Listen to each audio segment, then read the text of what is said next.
78 Sarawakians enter the National Boxing Championship. Lorry driver crushed to death. Violence erupts at a Turkish soccer match. Those are the headlines for tonight. I'm Handy Gui and this is TVS Nightline.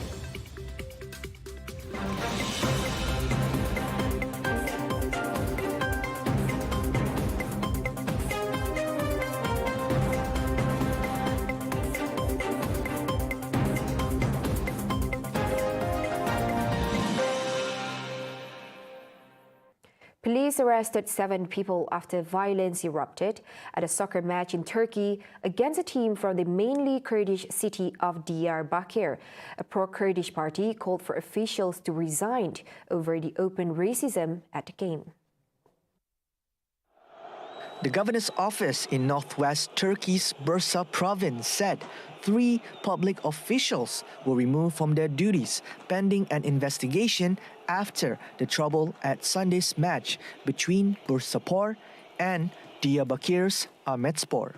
It said prosecutors had launched proceedings against those involved in an assault in the changing rooms after the match and those involved in the opening of banners during the match. It added 7 people have been detained so far. Ahmetspor are in the 3rd tier of the Turkish league, where they stand 3rd in the division after losing 2-1 in Sunday's game against Bursaspor. The co-leaders of Turkey's pro-Kurdish People's Democratic Party, HDP, issued a statement on Sunday saying Ahmetspor were subject to an organized lynching and fascism in Bursa. It said they were targeted by racist chant and fireworks fired outside their hotel the night before the match and continued the next day and into the match itself. The HDP said hostility to Ahmetspor at the match included racist slogans and the display of photos alluding to the killing of Kurdish public figures in the 1980s and the 1990s, calling for the resignation of officials who allowed the incident to happen. A 57-year-old lorry driver was crushed to death by his lorry tipper in an incident at Lorong Tun Ahmad Zaidi in Jalan Lada in Cebu. The victim, identified as Yang Lekui, was pinned beneath the bucket of his vehicle during a daily routine inspection. Extrication works were carried out by the firemen from the Cebu station. An operation commander, Andy Ali, said the department received a distress call at 10:05 a.m., in which a team was promptly deployed to the scene. Setibanya di lokasi, pasukan keluaran operasi dari Balai Bomba dan Penyelamat Cebu Sentral mendapati seorang lelaki yang juga pemandu lori berkenaan telah tersepit di bawah buket lori tersebut. Setelah membuat size up, komando operasi telah mengarahkan anggota untuk menyelamat dan mengeluarkan mangsa menggunakan peralatan khas. The extrication work was carried out for an hour, during which the victim was already unconscious. Setelah mangsa berjaya dikeluarkan, mangsa diserahkan kepada pihak ambulan Kementerian Kesihatan Malaysia untuk pemeriksaan lanjut, namun mangsa telah disahkan meninggal dunia di tempat kejadian. Ali said the remains were taken to the Cebu hospital for a post-mortem. The operation ended at 11:16 a.m. At the same time, Cebu Police Chief Assistant Commissioner of Police Zulkifli Suhaili verified the incident, and the case is classified as sudden death. Sarawak is sending 78 boxers to participate in the National Youth Boxing Championship, which is taking place over 5 days at Kubaria, Kuching. The boxers, who are between the ages of 13 and 18, will compete in 30 different categories. Other states participating in the championship include Johor, Perlis, Kedah, and Negeri Sembilan. For further updates, let's hear it from Lorenzo Isaac, who is currently at the officiating ceremony of the boxing competition located at the Kubaria Center, Kuching, tonight.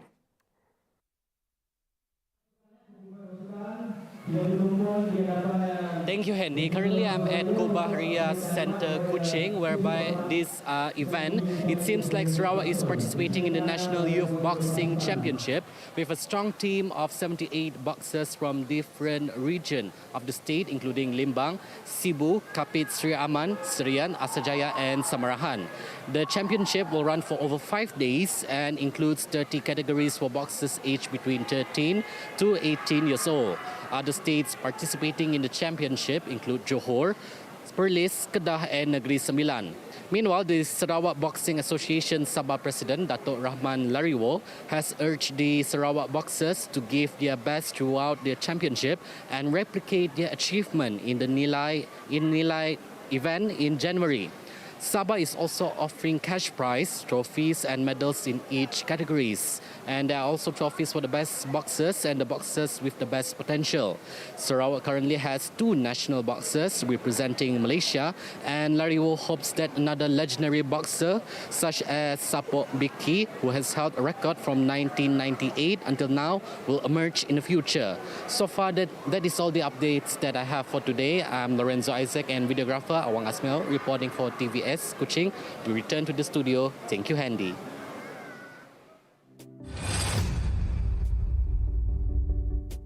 Thank you, Lorenzo, for the updates. Now, the Sarawak Civil Service, SCS, is committed to transforming the state's civil service by improving its efficiency, effectiveness and professionalism.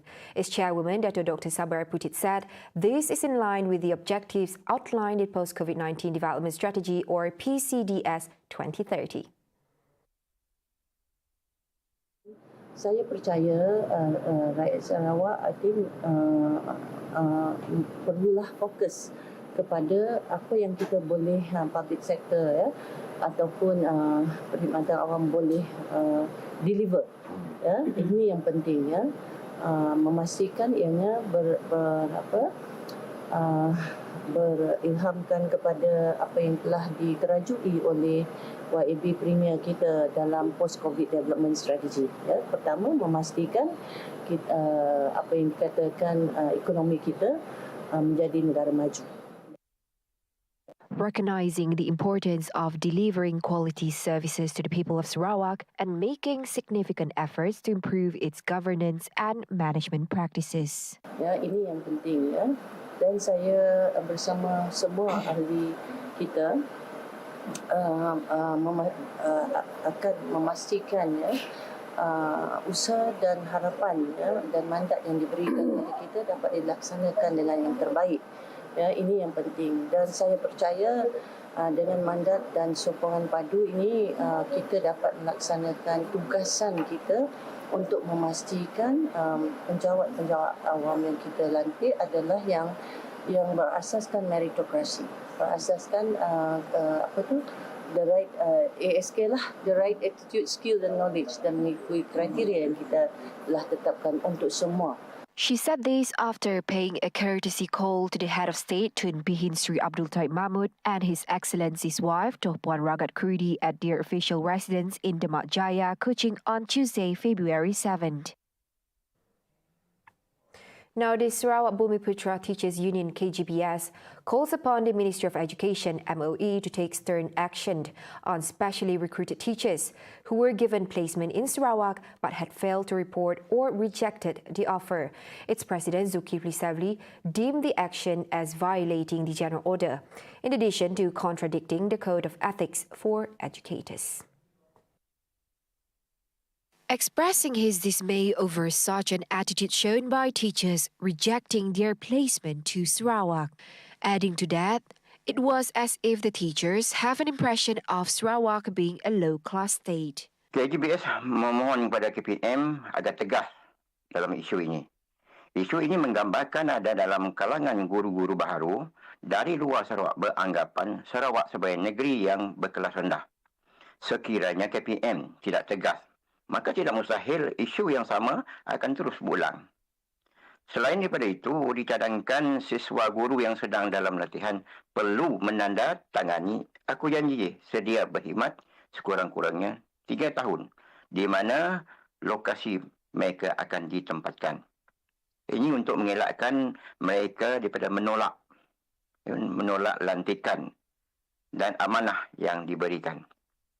He said this when contacted by TVS on Tuesday, February 7th.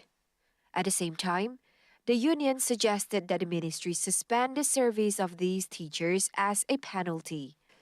Previously, a total of 222 of the 3,227 one-off specially recruited teachers given placements in Sarawak had failed to report or rejected the offer as of September 30th last year. The ministry, in response to an oral question on the Parliament website, said the 3,227 one-off teachers, including 2,621 permanent teachers and 606 others, appointed on a contract basis for placement in Sarawak. A 52-year-old woman from Miri lost a total of 200,000 ringgit after she was manipulated to enroll in an online investment plan involving cryptocurrency. Miri Police Chief Assistant Commissioner Alexander Nagachabu said the victim was first introduced to the part-time job opportunity via WhatsApp on March 4th. Initially, she was only asked to complete simple tasks, such as pressing the subscribe button. As time went on, she was tasked to choose from several investment options in order to benefit from the said investment. Jadi mangsa kemudiannya telah memilih tugasan pelaburan melalui pilihan yang diberikan. Kemudiannya dan mangsa telah diarahkan untuk membuat pembayaran melalui ataupun bagi semua pelaburan tersebut. Jadi mangsa telah membuat sebanyak 18 kali transaksi pemindahan wang yang mana keseluruhannya berjumlah RM200,635. Jadi pemindahan itu ataupun transaksi itu telah dibuat ke 13 akaun bank atas nama individu yang berlainan, iaitu bermula pada tarikh 28 Februari 2023 yang lalu sehingga 4 Mac 2023. Upon realization that she had been scammed, she immediately made a police report. The case is being investigated under Section 420 of the Penal Code for fraud. Coming up right after the break, MOF should be feared for strict governance. Past president advised to not offend Malay rulers. Right here on TVS Nightline, stay tuned.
Hello there and welcome back. Now, Prime Minister Dr. Sri Anwar Ibrahim wants the Ministry of Finance (MOF) to uplift its dignity and be feared for its strict principles of governance. He made it clear that the ministry staff should not allow any malpractice to happen, such as cheating and taking advantage of contracts for personal gains. Saya nak Kementerian Kewangan kembali tugas dia agak tegas dari segi perolehan, dari segi pengagihan peruntukan dan sebagainya, dan memantau supaya kewangan, prinsip kewangan itu lebih telus, dan kerana ini saya jadikan ini satu mission besar, memerangi segala penyalahgunaan kuasa dan penyelewengan, dan apapun yang disebut, saya tagih kerajaan ataupun pihak pembangkang yang cuba melekehkan hal ini. Saya nak beritahu bahawa ini hal serius dalam soal governance dalam negara. Kalau kita tak betul-betul keras, kita akan gagal. Speaking at the ministry's monthly assembly here today, Anwar, who is also the finance minister, said his resolve to fight corruption applies to all levels of positions in all governmental departments in which MOF is expected to carry out its tasks in fighting power abuse and corruption. Dan saya yakin setelah 100 hari habis di sini, saya yakin keupayaan kita dalam masa beberapa bulan ini memberikan mesej yang jelas.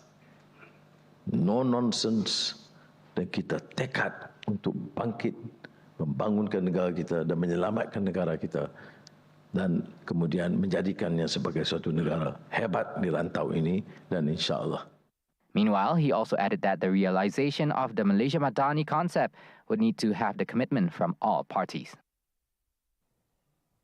In another development, Prime Minister Dr. Sri Anwar Ibrahim advised past President Tan Sri Abdul Hadi Awang to mind his words and not to offend the Malay rulers, especially when it comes to the sensitivity of Islam. Anwar said the religious jurisdiction of a state is under the powers of the Malay rulers.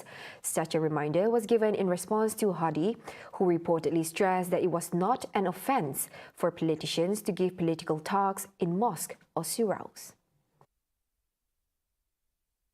Cuma saya nak ingatkan supaya dalam kenyataan dia harus jaga supaya jangan menyinggung kedudukan dan kemuliaan raja-raja Melayu, kerana kita ada, kalau dibicara perlembagaan, ada juga kaedah dia dalam menyinggung kedudukan sama ada dalam kes Terengganu atau Selangor ataupun dalam hal ini ada Terengganu.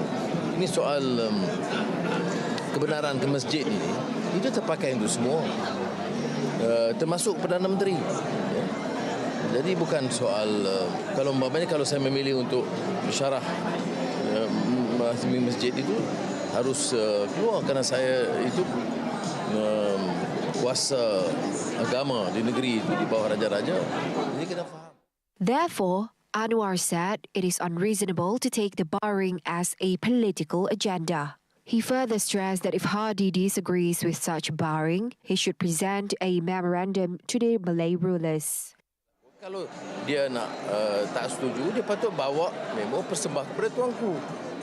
Jangan serang kami, kerana saya pun tidak boleh. Ialah boleh jadi sebagai Perdana Menteri, tapi saya dalam menghormati budaya itu, saya mengelak daripada ucapkan saya pergi masjid setiap hari Jumaat. Itu memang diminta oleh Datuk Kuasa Masjid dan Imam untuk menyampaikan sedikit tazkirah sebelum atau selesai Jumaat. Tetapi menghormati arahan jabatan agama masing-masing atas keputusan tuanku, saya mengelak. Maka saya bersalaman saja. He said this to the reporters after attending the monthly assembly of the Ministry of Finance in Putrajaya on Tuesday. The federal government will work with the Sarawak government to upgrade the 578-kilometre Jalan Jiwa Murni in the state, said Deputy Prime Minister Dato' Sri Dr. Ahmad Zahid Hamidi.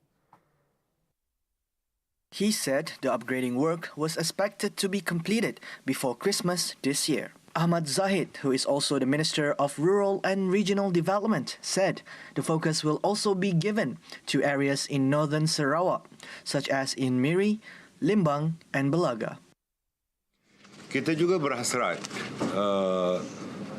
untuk bersetuju dengan permintaan kerajaan negeri di mana jalan-jalan jiwa murni yang pernah dilaksanakan dahulu, iaitu kawasan-kawasan yang dilalui oleh pengusaha pembalakan yang telah rosak untuk dilaksanakan oleh pihak KKDW dan juga kerajaan negeri, di mana kita akan berikan keutamaan pada jalan-jalan yang tidak lagi dilalui oleh kenderaan berat pembalakan, dan ini penting untuk dinaikkan taraf sebagai jalan utama untuk ke kawasan pendalaman.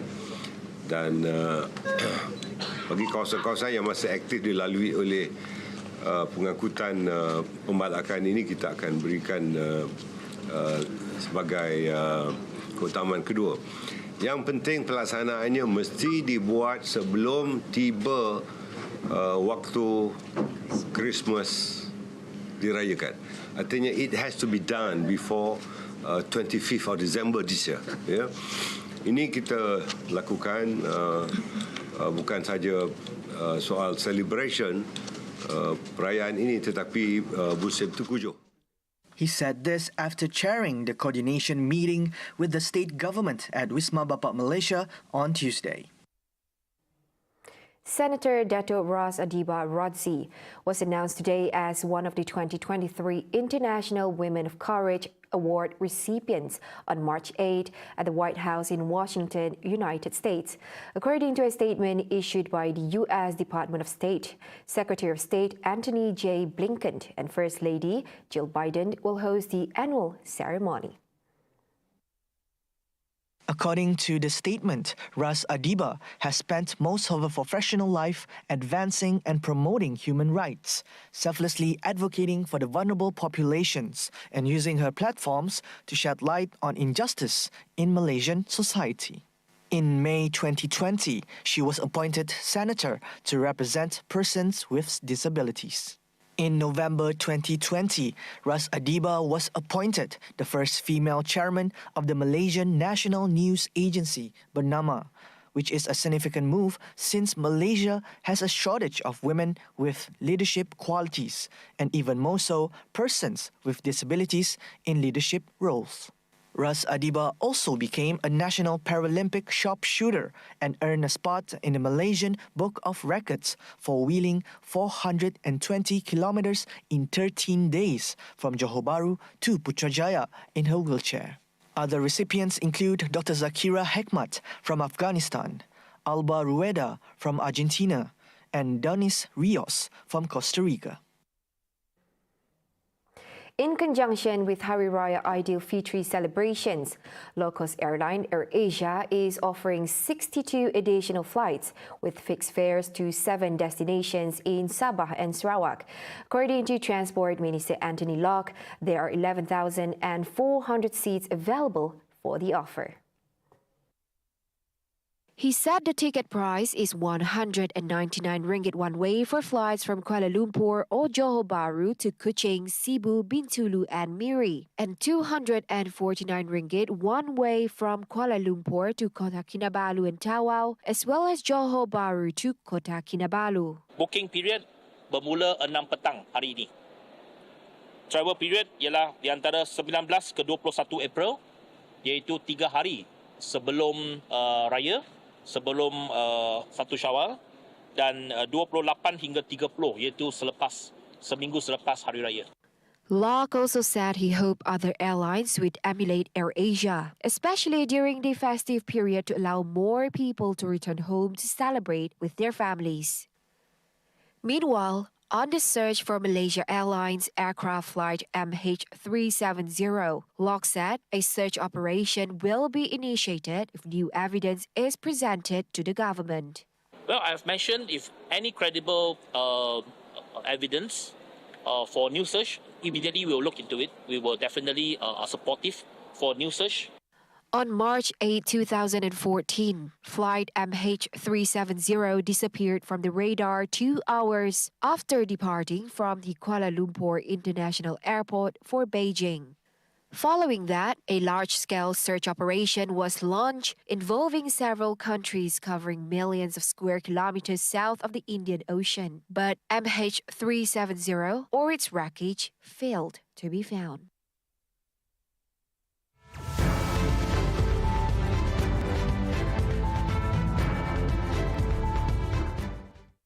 The abrupt floodings in 10 districts of Johor have affected various parties, including the appointed food suppliers.